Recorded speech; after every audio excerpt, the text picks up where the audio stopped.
I felt left out by myself.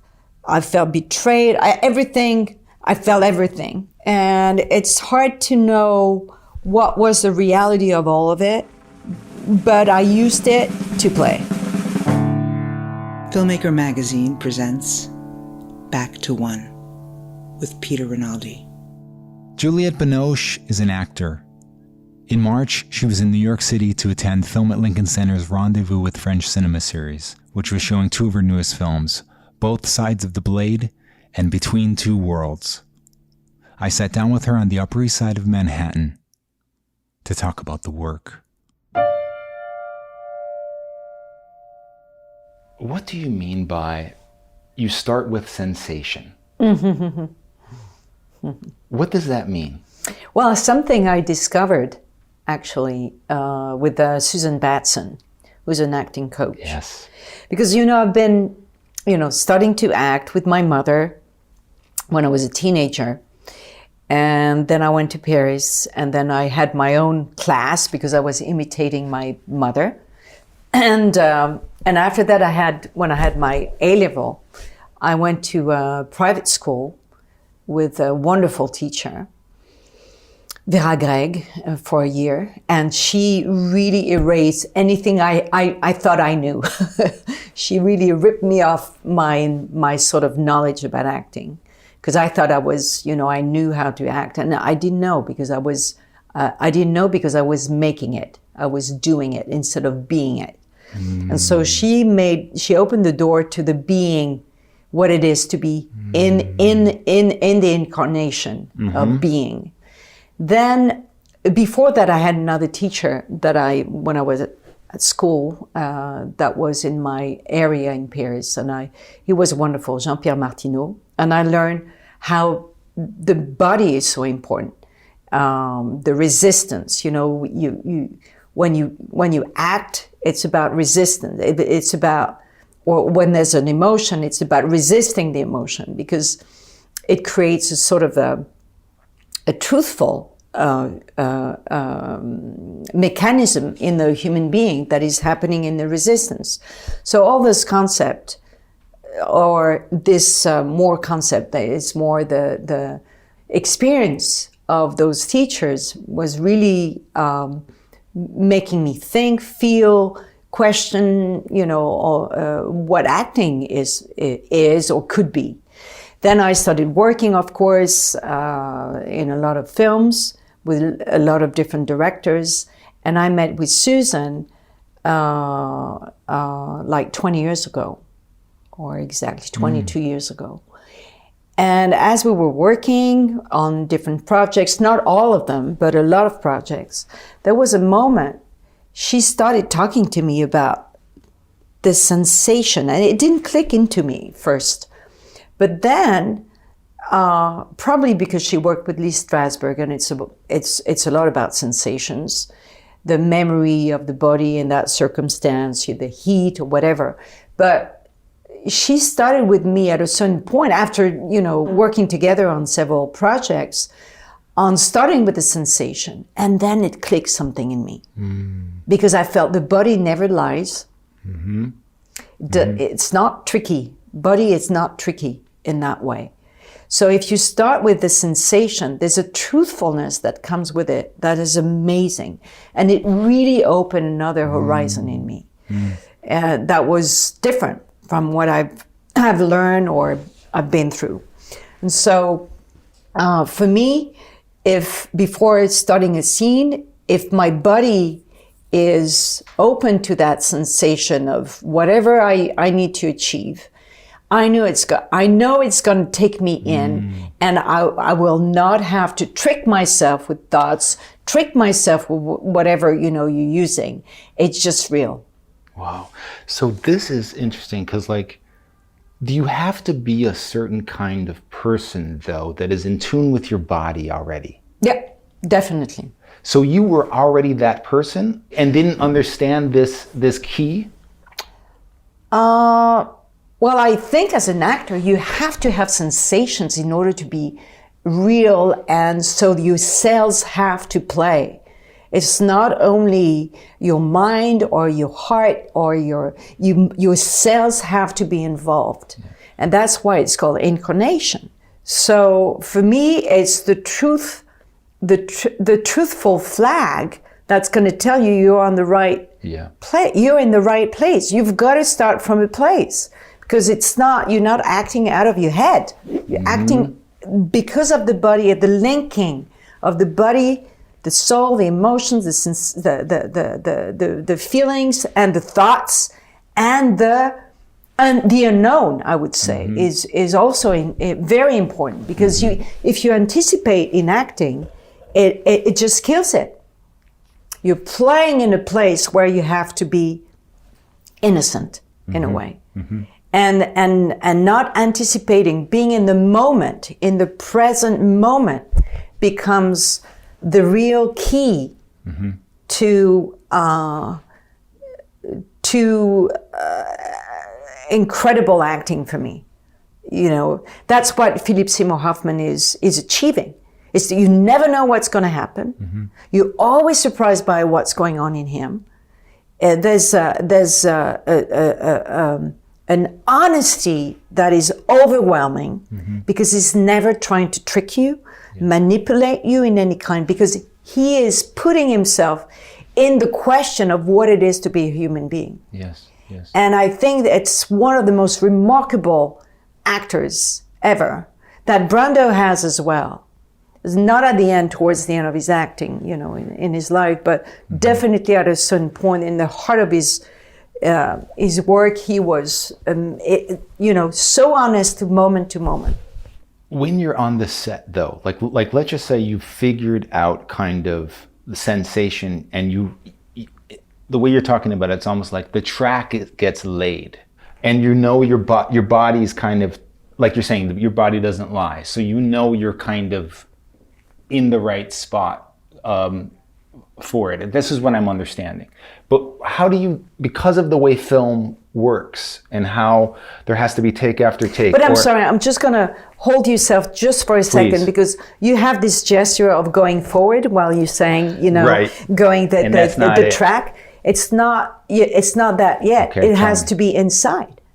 So the inside takes you wherever it goes. Yeah.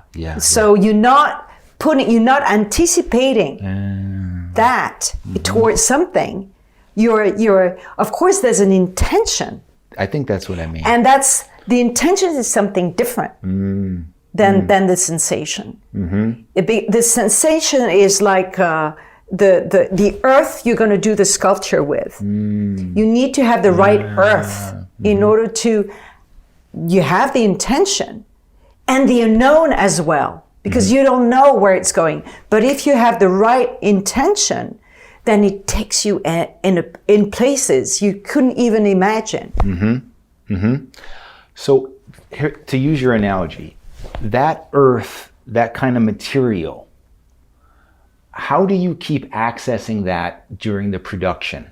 Do you know what I mean? Do you have to preserve that in a way in yourself? You don't preserve. It's not about preserving, it's about creating. Oh, okay. Tell me about that, though. It's very different. And how do you keep creating that? Well, that's why I was giving you all my kind of, chronologic kind of life in my acting learning, is that anyway, I've been changing, as I was going, because you're meeting with other people, you want to renew yourself in meeting other, whether it's teachers or directors, because some of them are really capable of helping you in that as actors, or pushing you into places.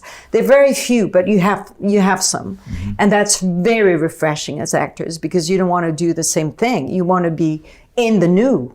About how do you keep that, that was your question, about how do you keep that kind of alive and refresh ability is I learned with Susan, for example, a method. I learned a method that is helping me, because I was doing it in my way, Right. as Instinctually, kind of. artisan, we say in French, which is a craftsman, or craftswoman. You're just trying the way you can, and you're adapting, and it's never the same preparation for every single film or theater or whatever you're doing. But with Susan, I suddenly learned a method. And I thought, my God, it's so easy when you have a method, because you can go back to it. Right. And you don't have to torture yourself in trying to see how you're going to rebuild that. And what I learned with her, and that's something that she didn't give me to start with, but when because she's using different methods with different subjects or films or material. She's trying to renew herself as well. But there's one time she told me about the layers that you can use in prep times. It means before starting to shoot. So meaning you wake up, you're having your shower, and you start the layers. And so during your traveling time, during your hair and makeup time, and before you hit the set, you're ready, because you hit all the feelings of the sensations, but also the emotional state as well. So let's say for a role, you have 9 states. You go from first to second, and it goes into the need. What is the need of the character that you relate to your own need as a child? So there's always you creating a sort of a link between the character you're playing and yourself. So it becomes real.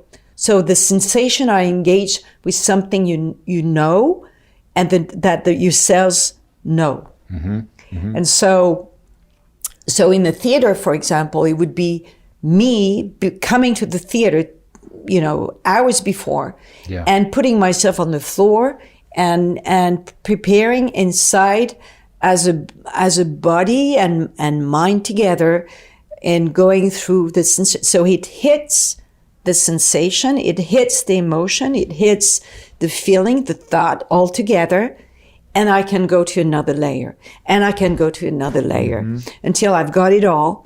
And I just forget about it, because That's the key, I guess. Yeah, at that point. Because it's in. Right. It's in. So when you start playing, it's in. Yeah. You just have to trust it. And that's That's the hard part. Why? Because you don't think it's enough?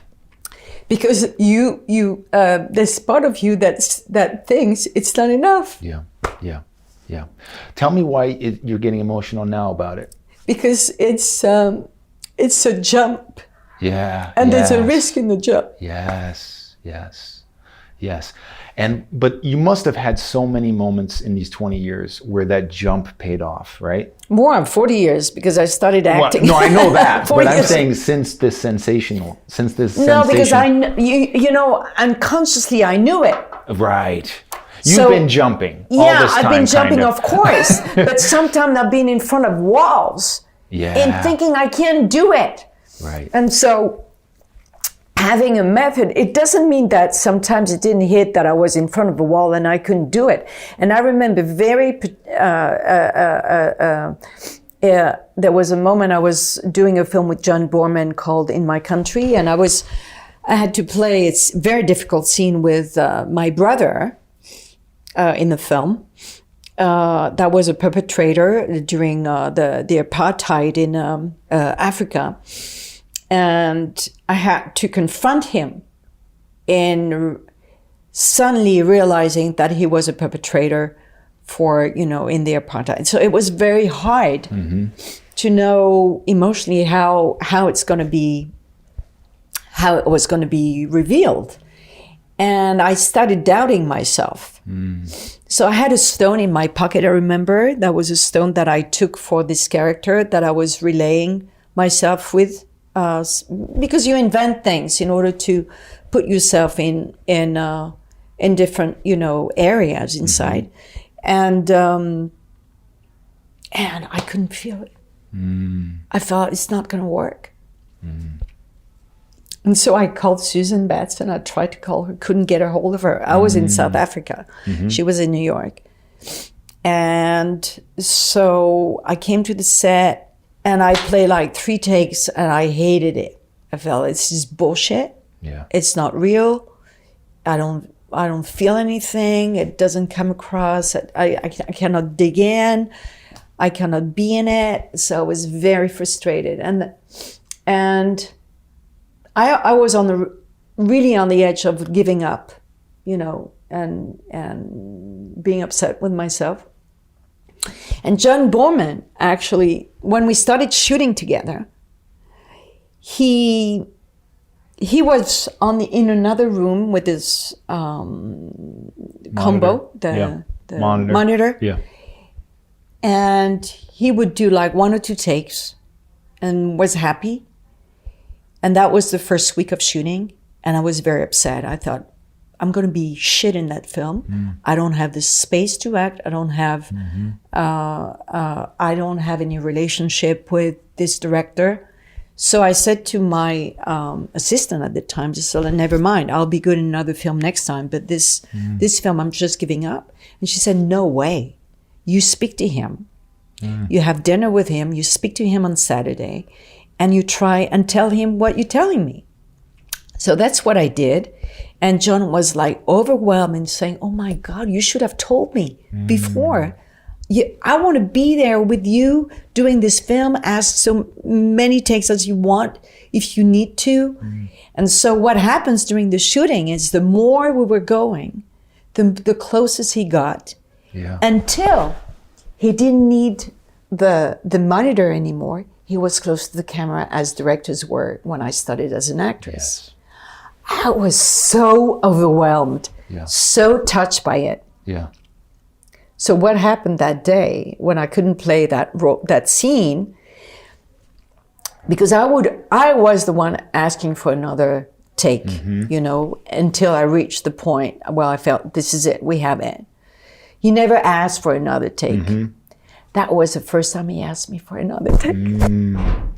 He was finally there. And because he asked me, I was so touched by it, so I could I could do the scene because of him. That's huge. Yeah. A huge lesson. Because I was not on my own anymore. Yeah. He revealed himself. Yeah. Yeah, and it was so overwhelming. And at the end of the shooting, I remember he talked about that journey he went through with me. And it was really overwhelming for me. Overwhelming.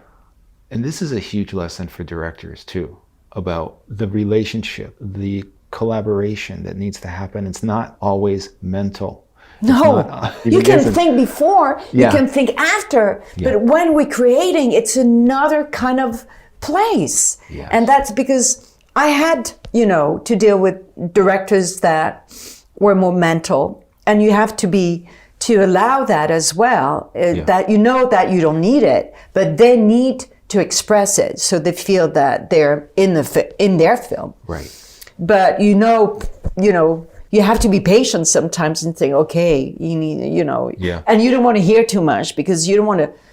Somehow it's going to be hard what I'm going to say, but you don't want to pollute yourself with too many words. Yes, because you've got to have a place in you that is free, that is open, that is kind of a desert, you know, in order to create that, what's going to happen. Because it needs to be a sort of a pure something. You don't know exactly what it is, but it needs to be a place where it's going to be alive and truthful.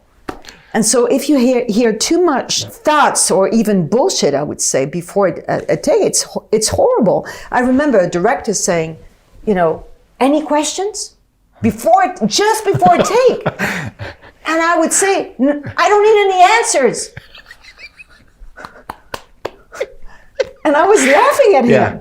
You know, because it was about his ego. Guy is trying to be helpful. You know, do you have any questions? He wanted to be in the center of it. Oh, yeah. Do you see what I'm saying? Yes. Because a director becomes more important if you ask questions. Right. And it wasn't about that. It's about reaching some places for his film. Definitely his film is going to sign, but I want to give the best I can. Yes. Do you think that oddly this is why you said Kieslowski wasn't a great actor's director, but do you think that that's maybe why, in a weird way, you were able to deliver that caliber, which I think is one of the greatest things that's ever been put on film, your performance in that, in Blue. But oddly, it's because he kind of wasn't such a actor's director. No, but being a great director, it doesn't mean directing actors for me. Right. That's kind of what I mean. Yeah. No, it means that he knows the director becomes really the director when he's editing. Mm-hmm. Because he's choosing the pace, he's choosing the moments of crisis, the moments of, it's a landscape he's got to create, an inside landscape. And so the editing is really the place where he has the control, the choices, if he has the final cut, of course. And during the shooting, it's another kind of place. And Kieslowski didn't like that place. Right. Because he felt like he didn't have the power in that way. Because he was relying on actors, he was relying on the DP, he was relying on his sound engineer, he's relying on a lot of technical and also artistic sides. Nevertheless, he could ask, for another take, but he didn't, because he usually wanted to do just one take. And 2 takes if I was asking for it. But he would rehearse. That was his way of controlling, in a way. I see what you're saying. And so we would rehearse like 4 times, 5 times. And we would do 1 take, and he would say, but it was not like the rehearsal. I said, well, every time it's different. So why don't you shoot 5 times and rehearse 1 time if you want to rehearse? Yeah. But you're in France, you can do several takes. You're not in Poland where you can. He said, no, it's not that. It's because I don't want to have the choice in the editing room. I don't want to have problems in the editing room. And so, but yeah, I was fighting every single scene and every single, shot in a good way. I mean, we were laughing a lot. There was not bad conflicts at all. It was all very light and joyful. There was a moment, I remember, I was coming down the stairs. He didn't like it. We were not shooting. And I think I said to him, let me try again. So I went down and he said, yes, that's that. And I asked him, do you know why? He said, no, I don't know. Couldn't even tell why, but he just knew it. But he knew. Yeah. And that's the thing, is the director recognizes when it's right, when it's truthful, when it's, something that he maybe imagined, but maybe he didn't imagine. And he recognizes his film as we're doing it. Yes. And that's a good director, is that you know when you reach the moment you need.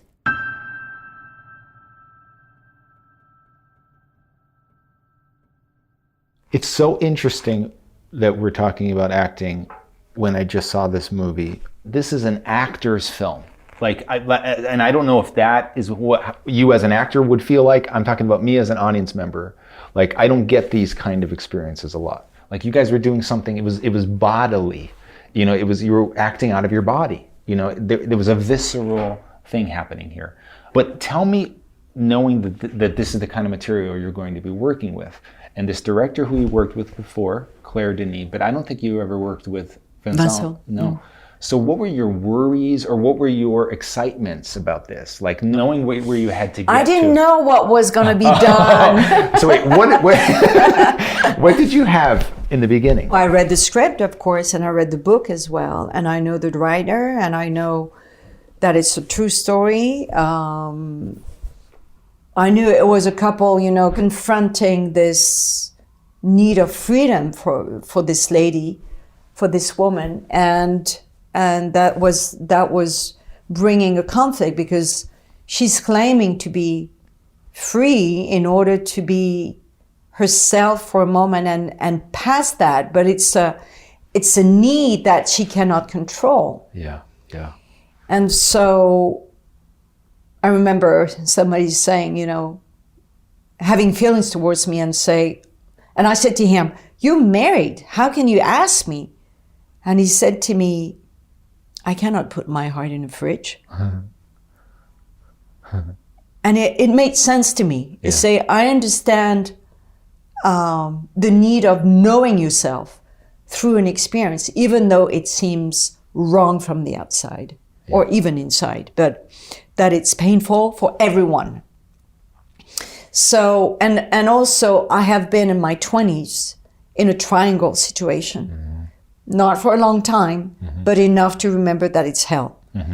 And so going there, I knew it was going to be interesting, but at the same time, I knew it was going to be a shitty time.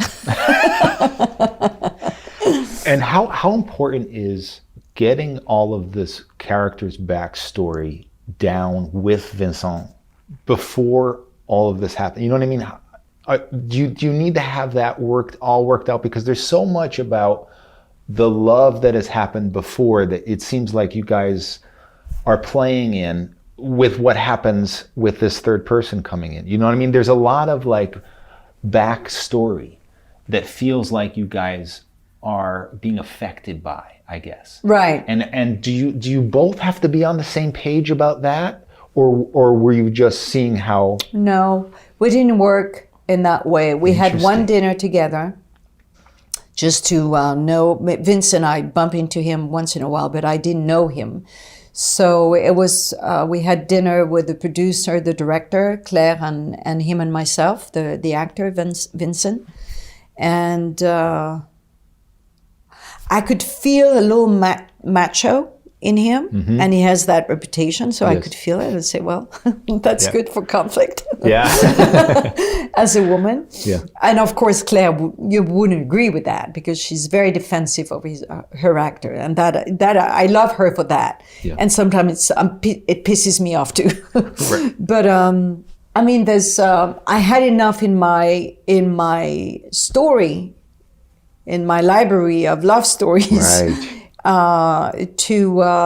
But also I read the book, so it's specific to her. But yet, there's as I told you, you make a sort of a link between your own life and what you've got to play, because it needs to be to resonate through yourself, your body, and everything you have. So I trusted myself and trusted, Vincent and trusted Claire and we went for it. And the script that was written by Christine Angot. And because I had already worked with her on Let the Sunshine In, because it was the same writer, I was familiar with. And I thought it was going to be easy, actually, because of that knowledge. But it was not easy. It was rough. So rough in a emotional way, rough in a production way? Rough in an emotional way, rush because I felt left out by myself. I felt betrayed. I felt everything. And it's hard to know what was the reality of all of it. But I used it to play. Right, and we get to benefit from it. Exactly. Or, having that nightmarish time watching the film. Right, and it was kind of nightmarish because it was triggering past things for me that I couldn't even put my fingers on. Like I couldn't even remember actual things in my life, but I was like, why does this feel like I was in that scene? Yeah. Why was I like, especially when you guys were really going at it at the end.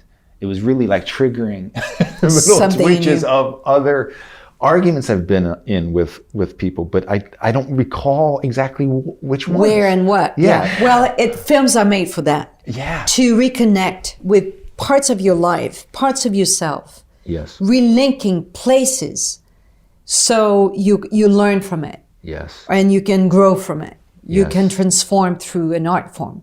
If a film is an art form, it needs to go there. Yes. It needs to reach you in a place that makes you move inside, Yes, yes. That's my belief.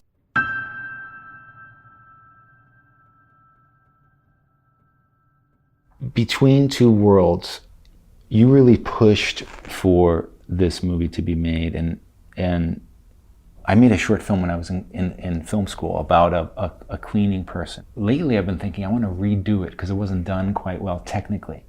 But I kept thinking, nobody can reach this kind of thing of believing that this is a cleaning person. And I couldn't figure out what was that, what was it that I couldn't see in anyone. And then as soon as this movie started, I saw it in you, you know? What was that though that I was seeing, do you think? Like that was this kind of, they have to be beaten down by life in a way. I want to choose my words carefully because I have so much respect for these people. Do you have any idea what that? So I think there were several things. First of all, Emmanuel Carrère, the director and writer, said to me, I don't know anything about acting, so I give you the responsibility of actors in this film. So I knew I had to be really attentive to every single actor in there, you know, for them to be at ease, trusting themselves, trusting what's around them, taking risks, enjoying acting. Some of them had naturally that enjoyment, and a lot of them were very talented. But I had to really accompany them.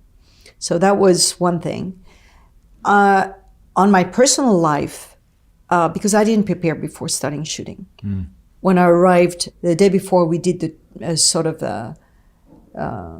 test, a filming test, you know, camera tests. We did a little scene for that, and then we were starting shooting the following day.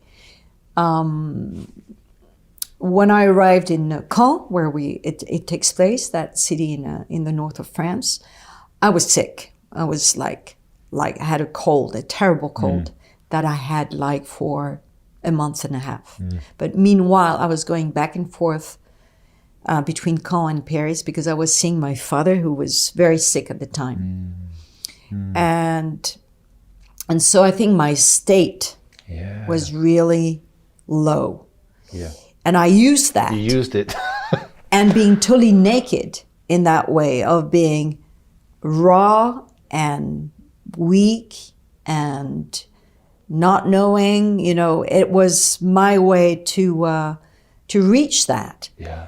Also, there was another thing, is that, you know, I wanted to produce this film. A director asked me to be in that film, and he called me a week after. I hadn't read the book at the time because the film he wanted to make was based on that book.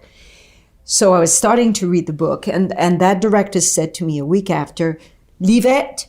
The writer doesn't want to sell her rights. There's no way.